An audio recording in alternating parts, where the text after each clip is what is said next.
प्यारे दोस्तों, आप सभी का मैथ ऑफ खाबा में हार्दिक स्वागत है।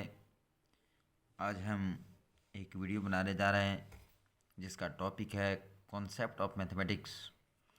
यानी बच्चे कितनों पढ़ लेते हैं, यदि उनके पास कॉन्सेप्ट नहीं होता है तो आगे जाकर गणित में उधरा जाते हैं, सवाल को नहीं बना पाते हैं। तो हमारे मन में हुआ कि पहले गणित के कॉन्सेप्ट को ही बताया जाए, उसका एक वीडियो अपलोड किया जाए। तो मैंने बहुत सोच समझ के एक वीडियो अपलोड कर रहा हूँ, जिसका ये पार्ट 1 है। ये हमारा पार्ट 1 है। आप हमारे सभी पार्ट्स को देखेंगे तो निश्चित रूप से आपका जो है मैथमेटिक्स का कॉन्सेप्ट जो है वो क्लियर हो जाएगा। और जब मैथमेटिक्स का कॉन्सेप्ट क्लियर हो जाएगा तो आप बेहिचक गणित के सारे हिसाबों को सॉल्व कर पाएंगे। तो आप इस वीडियो को अंत तक देखें, बीच में ना छोड़ें। यदि आप बीच में छोड़ते हैं तो आपको बाद में पछताना पड़ेगा, क्योंकि ये इतना ही कॉन्सेप्ट पर बनाया हूँ जिसका वर्णन नहीं है।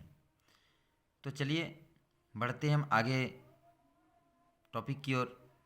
तो सबसे पहले आप इसे टेस्ट के रूप में टेस्ट दीजिए। आप अपना अंदाज़ लगाइए कि हम कितना जानते हैं, हम कितना कॉन्सेप्ट हमारा कितना मजबूत है, तो उसे आप पता लगाइए। तो क्वेश्चन नंबर पहला नंबर क्वेश्चन है, वैसे दो कोण जिनका योगफल 90 डिग्री हो उसे क्या कहते हैं। वैसे दो कोण जिनका योगफल 90 डिग्री हो उसे क्या कहते हैं। क्वेश्चन नंबर 2 है, वैसे दो कोण जिनका योगफल 180 डिग्री हो उसे क्या कहते हैं। क्वेश्चन नंबर 3 है कि एक बिंदु से कितने सरल रेखाएं खींचे जा सकते हैं।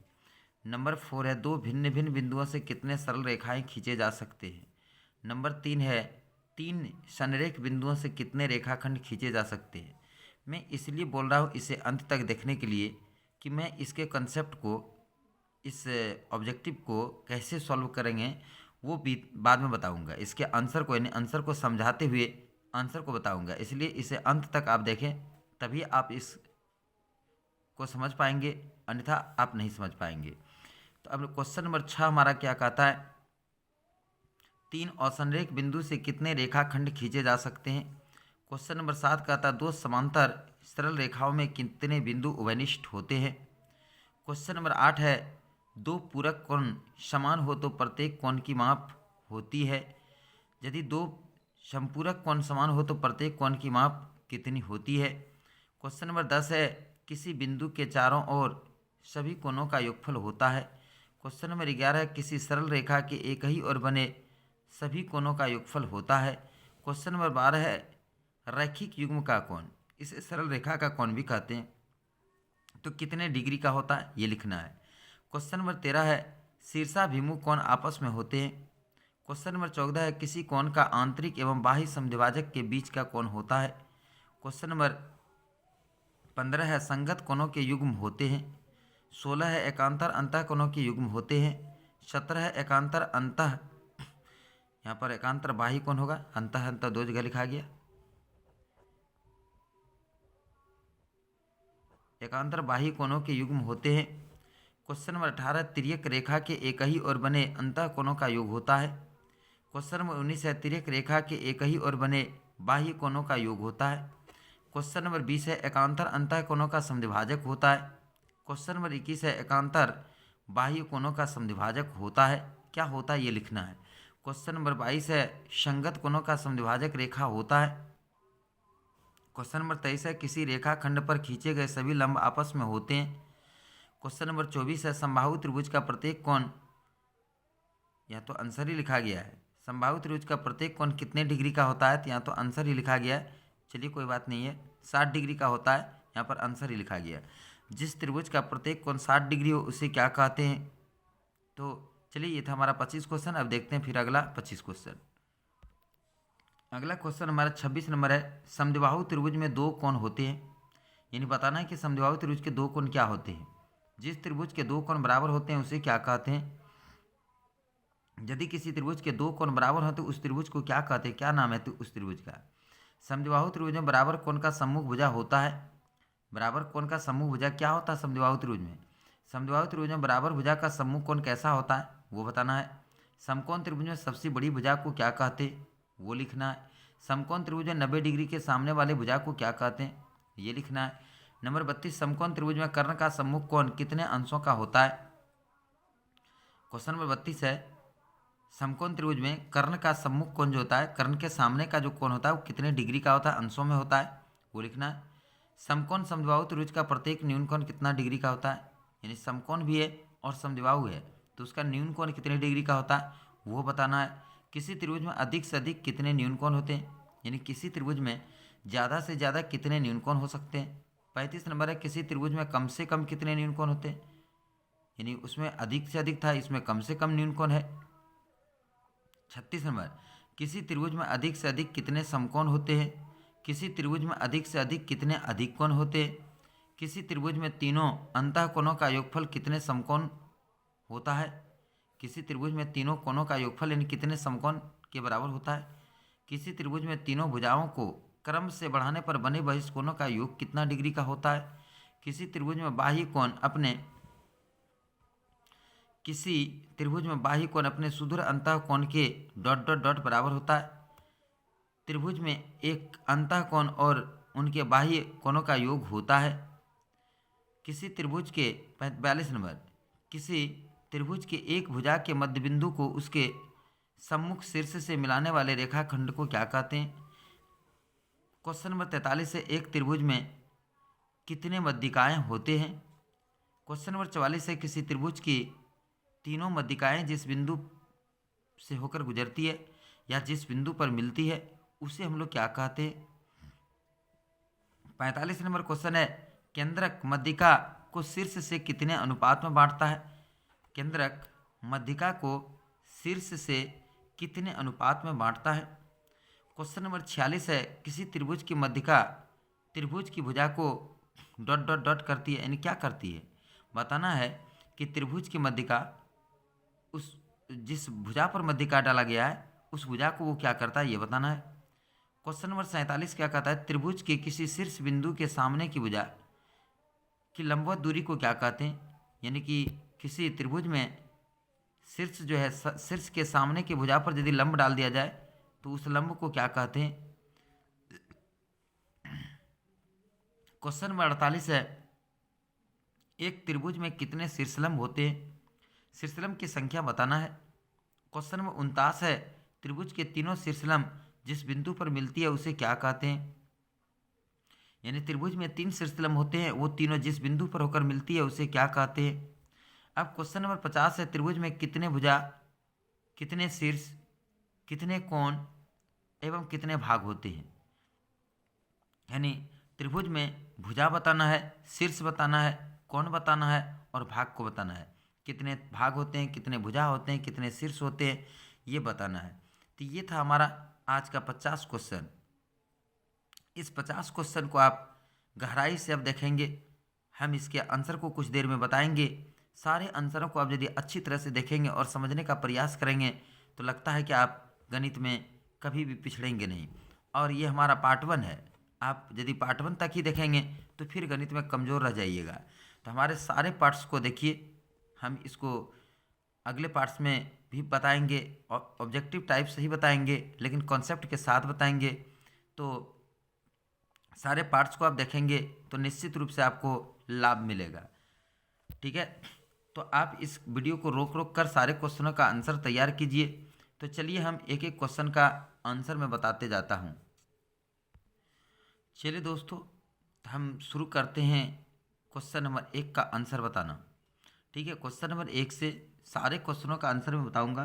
आप यदि बीच बीच में हमारे वीडियो को रोक रोक कर सारे प्रश्नों के आंसर को उतारते जाइए। यहाँ पर क्वेश्चन है, क्वेश्चन के सामने या तो आंसर लिखिए, क्वेश्चन लिख के सामने आंसर लिखिए या तो बाद में आंसर लिखिए, लेकिन आंसर को लिखते जाइएगा और समझने का प्रयास कीजिएगा। तो हमारा देखिए पहला नंबर क्वेश्चन क्या कहता है, वैसे दो कोण जिनका योगफल 90 डिग्री हो उसे क्या कहते हैं। तो उसे हम लोग कोटि पूरक कोण कहते हैं। क्या कहते हैं, कोटि पूरक कोण। इसका 3 नाम है, कोटि पूरक और एक दूसरा है लंब पूरक कोण और तीसरा नाम इसका पूरक कोण भी है। ये तीनों में से कुछ भी एग्जाम में पूछा जा सकता है, ठीक है। तो वैसे दो कोण, इसका डेफिनेशन क्या है, मैं डेफिनेशन बता रहा हूँ। वैसे दो कोण जिनका योगफल 90 डिग्री हो उसे कोटि पूरक कोण, लंब पूरक कोण, पूरक कोण कहते हैं। जैसे हम उदाहरण से समझा रहा हूँ, जैसे 60 जोड़ 30, 60 जोड़ 30 तो 90 डिग्री। तो 60 और 30 कैसा कोण है, लंब पूरक। तो 60 डिग्री का लंब पूरक 30 डिग्री, 30 डिग्री का लंब पूरक 60 डिग्री, यानी कि 60 और 30 को आप जोड़ते हैं तो 90 डिग्री हो जाता है। तो ये दोनों कैसा कोण है, लंब पूरक कोण है। अब देखिए क्वेश्चन नंबर 2। क्वेश्चन नंबर 2 क्या कहता है, वैसे दो कोण जिनका योगफल 180 डिग्री है उसे क्या कहते हैं। तो इसे समपूरक कोण कहते हैं। इसे क्या कहते हैं, समपूरक कोण, समपूरक कोण, ठीक है। अब देखिए समपूरक कोण, इसमें मान लिया जाए, एक उदाहरण लेते हैं, 120 जोड़ 60। देखिए दोनों को जोड़कर 120 और 60 को जोड़ते हैं तो ये समपूरक कोण है। अब यदि 120 जोड़ 30 लेते हैं, ठीक है, 50 लेते हैं, 120 और 50 लेते हैं तो 170 डिग्री होता है। तो ये समपूरक कोण नहीं है, ये समपूरक कोण नहीं है। 120 और 50 यदि लिया जाए तो ये समपूरक कोण नहीं है, इसका युग्म 120 और 160 ही होगा। तो वैसे दो कोण जिनका योगफल 180 डिग्री हो उसे समपूरक कोण कहते हैं। अब देखिए क्वेश्चन नंबर 3 क्या कहता है, एक बिंदु से कितनी सरल रेखाएं खींची जा सकती है। एक बिंदु, जैसे मैं एक बिंदु ले लिया, इससे कितनी सरल रेखाएं खींचे जा सकते हैं। देखिए हम सरल रेखा खींच रहे हैं तो इसका आंसर क्या होगा, अनंत होगा, यानी कि हम अनंत सरल रेखाएं, अनगिनत सरल रेखाएं खींच सकते हैं। अब देखिए क्वेश्चन नंबर 4 क्या कहता है, दो भिन्न भिन्न बिंदु से कितने सरल रेखाएं खींचे जा सकते हैं। क्वेश्चन नंबर 4 क्या कहता है, दो भिन्न भिन्न बिंदु है, अलग अलग बिंदु है। तो देखिए यहाँ पर मैं बना के दिखा रहा हूँ। क्वेश्चन नंबर 4, दो अलग अलग बिंदु है, मान लिया जाए इसका नाम ए है, इसका नाम बी है। इससे हम केवल एक सरल रेखा खींच सकते हैं, एक से अधिक सरल रेखा नहीं खींच सकते हैं। तो क्वेश्चन नंबर 4 का आंसर क्या होगा, 1 होगा। नंबर चलिए 5, तीन संरेख बिंदु से होकर कितने रेखाखंड खींचे जा सकते हैं। अब कहता है ये तीन संरेख बिंदु, तो देखिए संरेख बिंदु किसको कहते हैं वो बता रहा हूँ। वैसे बिंदु, वैसे दो से अधिक बिंदु, वैसे दो या दो तो हमेशा संरेख होता है, वैसे दो से अधिक बिंदु जो एक सरल रेखा में हो। देखिए ये तीनों जो है सरल रेखा में है, ये तीनों सरल रेखा में, एक सीधा में, एक लाइन में। और हम अधिक भी बिंदु लेंगे, जैसे यहाँ पर चौथा बिंदु भी ले सकते हैं, पांचवा बिंदु भी ले सकते हैं, ठीक है, ई होगा। तो ये सब सरल रेखा में है, तो ये संरेख बिंदु है। तो कितने रेखाखंड लिखा गया है कि तीन संरेख बिंदु से कितने रेखाखंड खींचे जा सकते हैं, तो इसका सही जवाब होगा 1। अब चलिए क्वेश्चन नंबर 6। क्वेश्चन नंबर 6 में क्या कहता है, तीन असंरेख बिंदु से कितने रेखाखंड खींचे जा सकते हैं। तो देखिए असंरेख बिंदु ये होता है जो एक सरल रेखा में नहीं है। देख रहे हैं ए बी सी, तीन असंरेख बिंदु से एक भी सरल रेखा नहीं खींचा जा सकता। अब यदि इसको मिला देते हैं तो ये साइड हो जाता है, इसको मिला देते हैं तो ये साइड हो जाता है, यानी कि एक ऐसा रेखा खींचिए जिसमें तीनों बिंदु आ जाए, तो वैसा कोई रेखा ही नहीं खिंचाएगा। तो इसलिए इसका 1 भी नहीं होगा आंसर, 1 भी नहीं। हाँ, यहाँ पर एक ऑब्जेक्टिव और बनता है, क्या बनता है कि तीन असंरेख रेखाओं के मिलने, असंरेख बिंदु, तीन असंरेख बिंदुओं के मिलने से त्रिभुज बनता है। ये होता है, तीन असंरेख बिंदुओं के मिलने से क्या बन जाता है, त्रिभुज बन जाता है। लेकिन तीन असंरेख बिंदु से रेखाखंड नहीं खींचा जाएगा, ठीक है। तो ये हो गया हमारा कॉन्सेप्ट। अब क्या कहता है नंबर 7। नंबर 7 क्या कहता है कि दो समांतर सरल रेखा के बीच कितने उभयनिष्ठ बिंदु होते हैं। देखिए ये समांतर रेखा है, ये कैसा रेखा है, समांतर और सरल रेखा है, ठीक है। तो उभयनिष्ठ बिंदु कहता है, तो मान लिया जाए इसमें ए बिंदु है, इसमें बी बिंदु है, इसमें सी बिंदु है, इसमें डी बिंदु है, इसमें ई है, इसमें एफ है। तो इसमें एक भी बिंदु उभयनिष्ठ नहीं है। उभयनिष्ठ बिंदु तब होता है जब ऐसे रेखा होता है, देखते हैं यहाँ पर कटान होता है तब उभयनिष्ठ बिंदु होता है। तो इसमें एक भी बिंदु उभयनिष्ठ नहीं है। नंबर 8 कहता है दो पूरक कोण समान है तो प्रत्येक कोण की माप कितनी डिग्री होगा। देखिए दो पूरक कोण समान है, तब देखिए अभी हम बताएं 45 होगा इसका आंसर। क्यों कि वैसे दो कोण जिनका योगफल 90 डिग्री हो, वो वैसे दो कोण जिसका योगफल 90 डिग्री हो, तब 45 लीजिएगा, 45 जोड़ 45 90 होगा। कहता समान होना चाहिए, तो 45 45 90 होगा। तो दो पूरक कोण समान हो, प्रत्येक की माप कितना डिग्री होगा? 45 45 होगा। क्वेश्चन नंबर 9 कहा था दो संपूरक कोण समान है, प्रत्येक की माप कितना होगा? यानी वैसे दो कोण लीजिए बराबर बराबर जिसका योगफल 180 डिग्री हो। तो आप समझ गए होंगे कितना कितना होगा? 90 90 होगा। ये दोनों बराबर है और दोनों का योगफल 180 डिग्री है। तो क्वेश्चन नंबर 9 हो गया। क्वेश्चन नंबर 10 क्या कहता है? किसी बिंदु के चारों ओर बने चारों ओर सभी कोणों का योगफल। चलिए देखिए, इसको समझिए। ये बिंदु है, इसके चारों ओर हम कोण बनाएंगे, चारों ओर कोण बनाएंगे। तो ये चारों ओर जितने भी कोण बनेंगे, तो अब एक उदाहरण देखिए, ये है एक सरल रेखा।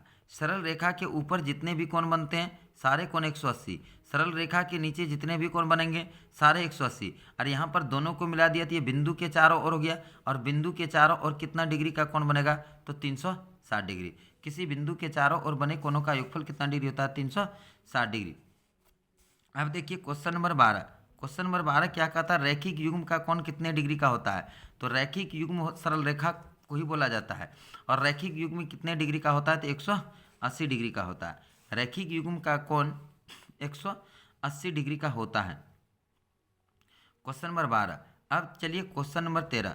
शीर्षाभिमुख कोण आपस में होते हैं। शीर्षाभिमुख कोण आपस में क्या होता है? समान होता है।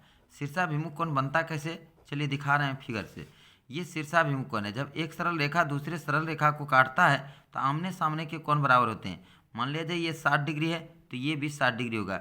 ये 120 डिग्री है, 120 डिग्री है, तो ये भी 120 डिग्री होगा। आमने सामने के कोण बराबर होते हैं, तो इसीलिए शीर्षाभिमुख कोण क्या होते हैं? समान होते हैं। अब देखिए क्वेश्चन नंबर 14। क्वेश्चन नंबर 14 क्या कहता है?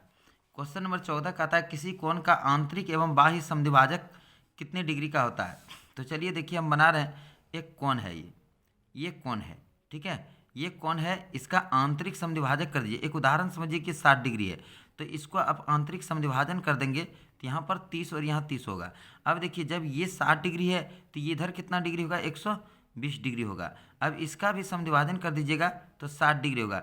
ये समद्विभाजन रेखा और ये समद्विभाजन रेखा कितने डिग्री का कोण बनाया? तो 60 और 30 कितने डिग्री का कोण बनाता है? 90 डिग्री। तो इस 14 नंबर का आंसर होगा 90 डिग्री। अब चलिए क्वेश्चन नंबर 15। संगत कोणों के युग्म होते हैं। संगत कोणों के युग्म होते हैं।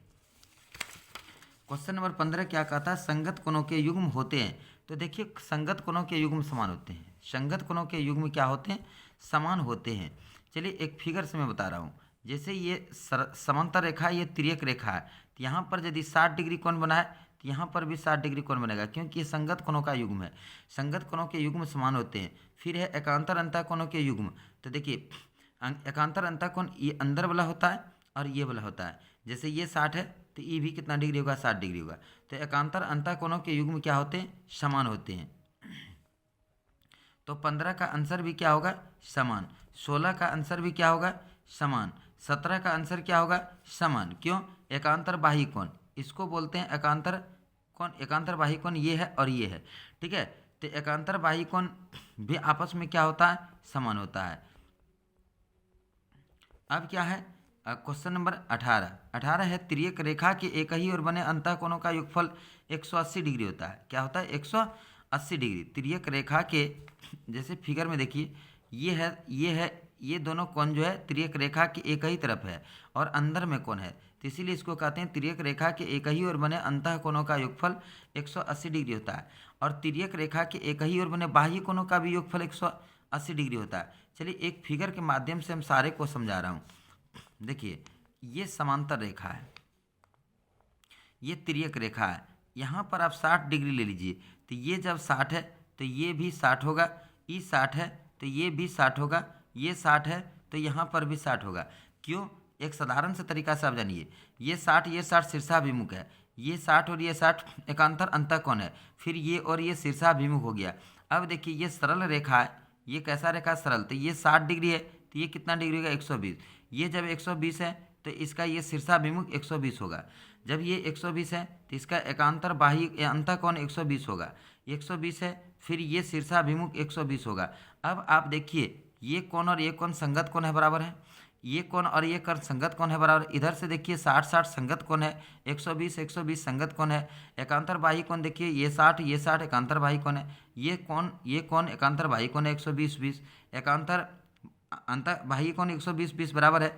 अब देखिए 120 120 एकांतर अंतर कोण है, 60 60 एकांतर अंतर कोण है। तो इस प्रकार से सब आपको दिखा दिए। फिर देखिए तिर्यक रेखा के एक ही ओर 120 60 180, इधर चलिए 60 और 120 फिर 180। तो इस प्रकार से सारे क्वेश्चन को हम समझा दिए। अब देखिए क्या कहता है, कहता है कि एकांतर अंतःकोणों का समद्विभाजक होता है। चलिए फिर यहाँ देखिए एकांतर अंतःकोणों का समद्विभाजक कहता है। तो फिर हम एक आपको फिगर बना रहे हैं। अब देखिए ये और ये एकांतर अंतःकोण है, इसका समद्विभाजक देखिए हम इधर खींच देंगे और इसका समद्विभाजक इधर खींच देंगे। तो ये दोनों रेखा जो है समांतर रेखा हो जाएगा। एकांतर अंतःकोणों के समद्विभाजक, एकांतर अंतःकोणों के समद्विभाजक 19 नंबर जो होगा, हाँ 19 नंबर में भी 180 होगा। तिर्यक रेखा के एक ही ओर बने बाही कोणों का योगफल। यहाँ देखिए तिर्यक रेखा के एक ही ओर, इसको बताना भूल गए, ये एक ही और 120 60 है, 180 फिर इधर देखिए 180। तो 19 नंबर का 180 आंसर होगा। 20 नंबर में समांतर रेखा होगा, देख रहे हैं आप। तो ये क्या है, एकांतर अंतःकोणों का समद्विभाजक है। तो एकांतर अंतःकोणों का समद्विभाजक क्या होता है, समांतर रेखा। एकांतर बाही कोण, चलिए यहाँ पर है एकांतर बाही कोण, ये कोण और ये कोण एकांतर बाही कोण है। अब देखिए इसको आप इधर आगे बढ़ा देंगे और इसको आप इधर आगे बढ़ा देंगे और इसको इधर आप कीजिएगा और इसको इधर कीजिएगा, तो ये भी फिर समांतर रेखा ही बन जाएगा।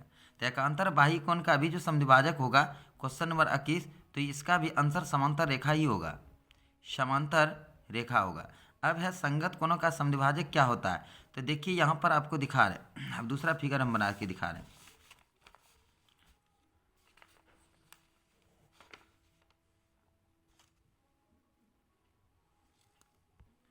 देखिए संगत कोणों का समद्विभाजक कह रहा है।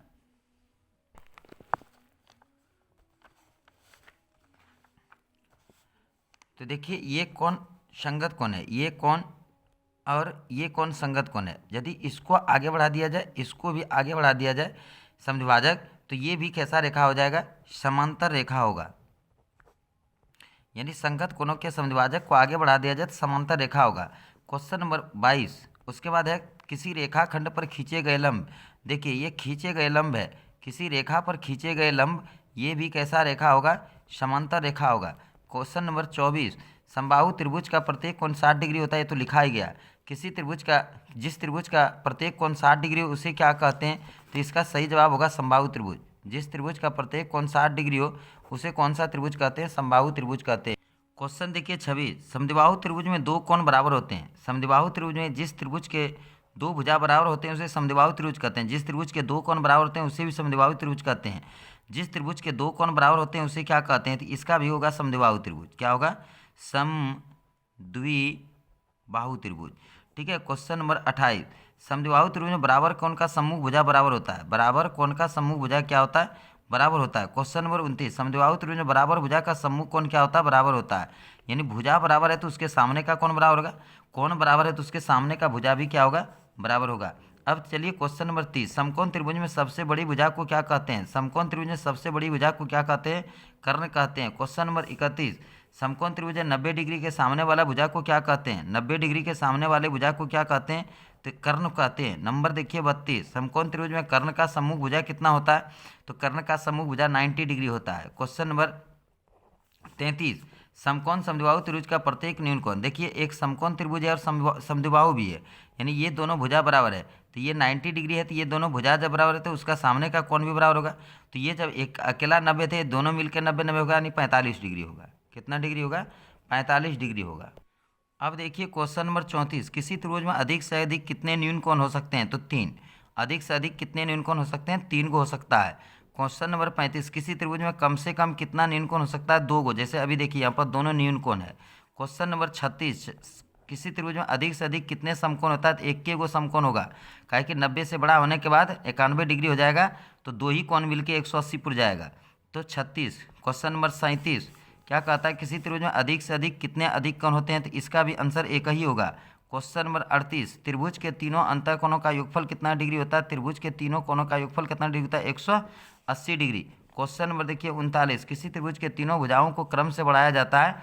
जैसे ये देखिए त्रिभुज बना के दिखा रहे हैं, ये त्रिभुज है, इसको इधर बढ़ा दिए, इसको इधर बढ़ा दिए, इसको यहाँ पर बाही कोण, यहाँ पर बाही कोण और यहाँ पर, तो तीनों बाही कोणों का योगफल कितना डिग्री होता है? 360 डिग्री होता है। 39 नंबर देखिए 40 नंबर में क्या कहता है? किसी त्रिभुज के बाही कोण अपने सुदूर अंतःकोणों के योग के बराबर होता है। देखिए फिगर से बता रहा हूँ, जैसे ये त्रिभुज है, ये बाही कोण है, ये अभिमुख अंतःकोण है, ठीक है। तो यहाँ पर मान लिया जाए ए, यहाँ पर बी है, यहाँ पर सी है, यहाँ पर डी है, तो कोण ए सी डी बराबर क्या हो जाएगा? कोण ए जोड़ कोण बी, सुदूर अंतःकोण यानी बाह्य कोण जो होता है अपने सुदूर अंतःकोणों के योगफल के बराबर होता है, इसलिए क्वेश्चन का आंसर होगा योग। अब देखिए क्वेश्चन नंबर 41 क्या कहता है कि किसी त्रिभुज के अंतःकोण और बाह्य कोणों का योग होता है। तो अंतःकोण यहाँ पर देखिए ये बाह्य कोण है और ये अंतःकोण है, इसका योगफल कितना डिग्री होगा? 180 डिग्री, क्योंकि सरल रेखा है। अब देखिए क्वेश्चन नंबर 42, किसी त्रिभुज के एक भुजा के मध्य बिंदु को उसके सम्मुख सिर से मिलाने वाले रेखाखंड को क्या कहते हैं? मध्यिका कहते हैं। इसको क्या कहते हैं? मध्यिका। मध्यिका क्या चीज़ होता है? देखिए बता रहे हैं, ये त्रिभुज है, इसके मध्य बिंदु को यहाँ मिला दिया, इसके मध्य बिंदु को इसके सिर से मिला दिया, इसके मध्य बिंदु को इसके सिर से मिला दिया, तो ये बी सी, इसका नाम दे दीजिए डी ई एफ, ये तीनों मध्यिका हो गया, ठीक है। तो इसको क्या कहते हैं? मध्यिका कहते हैं। तो क्वेश्चन नंबर 42 का आंसर क्या होगा? मध्यिका। क्वेश्चन नंबर 43, एक त्रिभुज में कितने मध्यिका होते हैं? तो देखिए यहाँ पर 3 को मध्यिका है। क्वेश्चन नंबर 44, किसी त्रिभुज के तीनों मध्यिका जिस बिंदु से होकर गुजरती है उसको क्या कहते हैं? तो केंद्रक कहते हैं। यहाँ देखिए जिस बिंदु से होकर गुजर रही है, इस बिंदु से होकर गुजर रही है, इसको क्या कहते हैं? केंद्रक कहते हैं। क्वेश्चन नंबर 45, केंद्रक मध्यिका को शीर्ष से कितने अनुपात में बांटता है? देखिए यहाँ से, जैसे यहाँ से इसका नाम जी दे दिया, कुछ भी नाम देते हैं जी, तो ए जी, यहाँ से यहाँ 2 अनुपात, यहाँ से यहाँ 1, यानी यहाँ 2 और यहाँ 1, इधर से 2, इधर से 1, इधर से 2, इधर से, यानी 2 अनुपात 1 होगा। कितना होगा? 2 अनुपात 1 में बांटता है। कितना बांटता है? शीर्ष के तरफ से 2 भाग और नीचे 1 भाग, ठीक है। क्वेश्चन नंबर 46 है, किसी त्रिभुज की मध्यिका त्रिभुज की भुजा को क्या करता है? समद्विभाजित करता है। यानी मध्यिका जो है भुजा को क्या करता है? समद्विभाजित, यानी 2 बराबर भागों में बांट देता है। समद्विभाजित इसका आंसर होगा। क्वेश्चन नंबर 47, देखिए क्वेश्चन नंबर 47 में क्या कहता है? किसी त्रिभुज के शीर्ष के सामने भुजा की लंबवत दूरी, जैसे देखिए ये त्रिभुज है, यहाँ से यहाँ का लंब डाल दिया, ए बी सी, यहाँ पर लंब डाल दिया 90 डिग्री, फिर यहाँ से यहाँ पर लंब डाल दिया, फिर यहाँ से यहाँ पर लंब डाल दिया, तो इस डाले गए लंब यानी लंबवत दूरी को हम लोग क्या कहते हैं? शीर्ष लंब कहते हैं। क्या कहते हैं? शीर्ष लंब कहते हैं। तो 47 नंबर का आंसर होगा शीर्षलंब।